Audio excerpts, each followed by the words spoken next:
Korma group, जो सोचता है वो करता है। आपके अपने सपनों का आशियाना। इस वक्त बिहार मंडल में बजट सत्र चल रहा है और इस बजट सत्र में जो सबसे बड़ा मुद्दा बन गया है वो है शराबबंदी। और खास बात यह है कि इस बार इसकी मांग सत्ता पक्ष से ही उठ रही है। सत्ता पक्ष के लोग कह रहे हैं कि शराबबंदी की समीक्षा होनी चाहिए और जरूरत पड़ने पर खत्म भी कर देना चाहिए, जिसको लेकर ही बिहार की सियासत गर्मा गई है। अब ऐसे में कांग्रेस विधायक कमरुल हुदा ने इस पर बड़ा बयान दे दिया है। उन्होंने कह दिया है कि बिहार में शराबबंदी जो है वो पूरी तरीके से फेल है। जो प्रशासन है वही इसको संरक्षण दे रहा है, सरकार खुद इसको संरक्षण दे रही है। ऐसे में उन्होंने नीतीश कुमार से मांग कर दी है कि इसकी समीक्षा जरूर करवाएं। उन्होंने कहा कि कानून गड़बड़ नहीं है, लेकिन इसमें जो समीक्षा है वो नहीं की जा रही, इसलिए गड़बड़ी हो रही है। उन्होंने कहा कि जो बिहार के युवा है वो सूखे नशे कर रहे हैं, उनके परिवार परेशान है। साथ ही साथ जब पत्रकारों ने उनसे पूछा कि क्या आप शराबबंदी खत्म करवाना चाहते, तो उन्होंने कहा कि नहीं, मैं बिल्कुल इसके खिलाफ हूँ। शराबबंदी एक अच्छी कानून है और इसको लागू रहना चाहिए, बस इसको सख्ती तरीके से लागू करवाना चाहिए। साथ ही साथ जब पत्रकारों ने पूछा कि आप ही के विधायक कह रहे हैं कि इसको खत्म कर देना चाहिए, तो देखिए क्या कुछ कह रहे हैं कमरुल हुदा इस वीडियो में। बंदी नहीं है। शराबबंदी के नाम पर समझिए कि शराबबंदी के नाम पर ये समझिए कि घोटालाबाजी हो रहा है। ये शराबबंदी कहीं पर नहीं है। बंगाल से शराब का तस्करी हो रहा है, नेपाल से शराब का तस्करी हो रहा है। कहीं पर भी शराबबंदी नहीं है और पूरी तरह से फेल्योर है। ये जो समझिए कि डिपार्टमेंट है, एक्साइज डिपार्टमेंट, वो लोग अपना चांदी काट रहे हैं शराबबंदी के नाम पर। शराबबंदी पूर्ण रूप से बिहार में फेल्योर है। तो होम डिलीवरी किया जा रहा है, घर में शराब पहुंचाया जा रहा है। शराब पर रोक लगना चाहिए, ये पूरी तरह से रोक लगना चाहिए। ऐसे कानून को क्या करना चाहिए सर? समीक्षा करना चाहिए, खत्म कर देना चाहिए? बिल्कुल समीक्षा करना चाहिए। माननीय मुख्यमंत्री महोदय को समीक्षा करना चाहिए और पूर्ण रूप से कैसे करके रोक लगे उस पर विचार करना चाहिए। इस पर रोक लगे। सरकार बड़ी अच्छी कानून है, कानून अच्छा है कि शराबबंदी कानून है, लेकिन शराबबंदी कानून होने के बाद दूसरी तरफ जो सूखा नशा है वो आम हो गया। सूखा नशा में आज हमारे जो राज्य के बच्चे हैं, छोटे छोटे बच्चे हैं, 10 साल 12 साल 14 साल के बच्चे हैं, स्मैक और गांजा के नशा में डूबे हुए हैं। लोग परेशान हैं, गार्जियन परेशान है और बच्चे स्मैक के नशा में, सूखा नशा में डूबे हुए हैं। इसलिए आपके विधायक कह रहे हैं जब ये कानून सफल नहीं है तो खोल देना चाहिए, आप ही के पार्टी के विधायक ने कहा है। लेकिन मैं तो नहीं कहूँगा कि खोल देना चाहिए। उस पर पूर्ण रूप से जैसे कानून बना है, कानून को समीक्षा करके पूर्ण रूप से रोक लगे। लेटर लिखेंगे, नीतीश से मिलेंगे इस मामले पर, क्योंकि ठीक है वो उनका वक्तव्य होगा, लेकिन मेरा जो अपना सुझाव है, मेरा जो अपना राय है कि बिहार में शराबबंदी कानून है और वो कानून फेल है।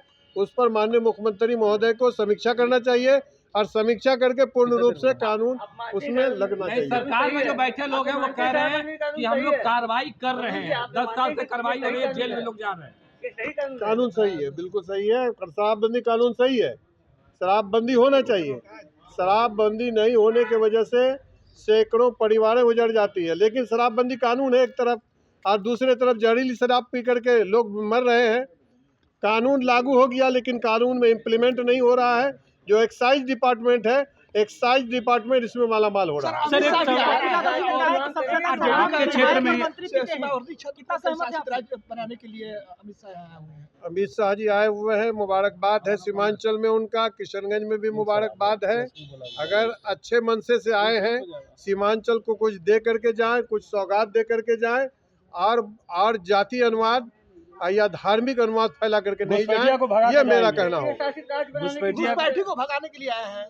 घुसपैठी है नहीं, इन लोगों को पता ही नहीं है, सरकार पर इन लोगों को विश्वास ही नहीं है। जो लोग कहते हैं घुसपैठी, अभी सदन में भी घुसपैठी का बात आया था। घुसपैठी 2025 में SIR लागू हुआ, सरकार ने SIR लागू किया। SIR में किशनगंज, पूर्णिया, अररिया, कटिहार में एक एक व्यक्ति का छानबीन हुआ।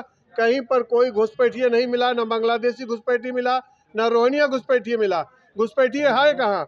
जो लोग भी हैं सीमांचल के अंदर में, किशनगंज, पूर्णिया, अररिया, कटिहार में जो लोग हैं वहाँ के मूल निवासी हैं। कहीं पर भी कोई बांग्लादेशी घुसपैठी नहीं है। ये लोग धार्मिक अनुवाद फैला करके सांप्रदायिक तनाव पैदा करने के लिए ये सब बात को उठाते हैं। ये भारतीय जनता पार्टी के ठीक है। आपके सपनों को हमने सजाया है, ई होम्स पैनोरामा को हमने बनाया है। ई होम्स मेरा एक सपना था जिसपे मैं पिछले 4 साल से काम कर रहा था। हमने जो बनाया है वो सबने है माना। ई होम्स पैनोरामा में हो आपका भी आशियाना।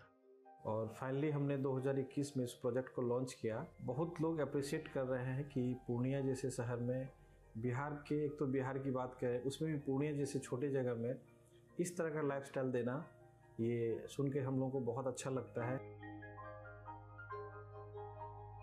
ई होम्स में हमने कुछ और भी किया है, जैसे हम जिस जगह में रह रहे हैं हमारे फैमिली सिक्योर हो, उनको सिक्योरिटी का ध्यान में रखा है। आपकी सुविधा और सुरक्षा आपके लिए खास है, ये आपका विश्वास है। इसमें आर्टिफिशियल इंटेलिजेंस का 7 लेयर सिक्योरिटी का हमने इस्तेमाल किया है। लस ग्रीन कैंपस को बनाया है। यदि हमारा बाउंड्री वाल है तो वो वर्टिकल गार्डन है। ये जितनी भी फैसिलिटी होता है एक इंटरनेशनल टाउनशिप में ई होम्स है, ये हम लोग विश्वास नहीं कर पा रहे हैं। जो भी हमारे मित्र दोस्त या जो भी हमारे बाहर के बाहर आते हैं तो हम लोगों को बहुत अच्छा सुनने को मिलता है और बहुत अच्छा क्रेडिट मिल रहा है। वो सारा हमने सिर्फ एक बिल्डिंग नहीं बनाया, हमें एक बहुत अच्छा लाइफस्टाइल दिया ई होम्स में, और मेरा एक सपना था जिसको मैं आज फुलफिल होते हुए देख रहा हूँ। ये आपका आवास है। ई होम्स पैनोरामा में अब आपका निवास है। E Homes Panorama, luxurious lifestyle redefined. Panorama group, जो सोचता है वो करता है। अगर ये वीडियो पसंद आई और वह बिहार के राजनीति और बिहारियत से सरोकार रखेनी तो सब्सक्राइब बटन दबा के चैनल के सब्सक्राइब कर ली। ओजे एगो घंटी बा, ओकरा बटन दबा देला से कुल सटीक और मारक खबर रुआ मुफ्त में मिल जाई। अगर रुआ पत्रकारिता के हमनी के नया प्रयोग में सहयोग कर चाहतानी तो ज्वाइन बटन दबा दी। पेटीएम नंबर नोट कर ली 9386816700।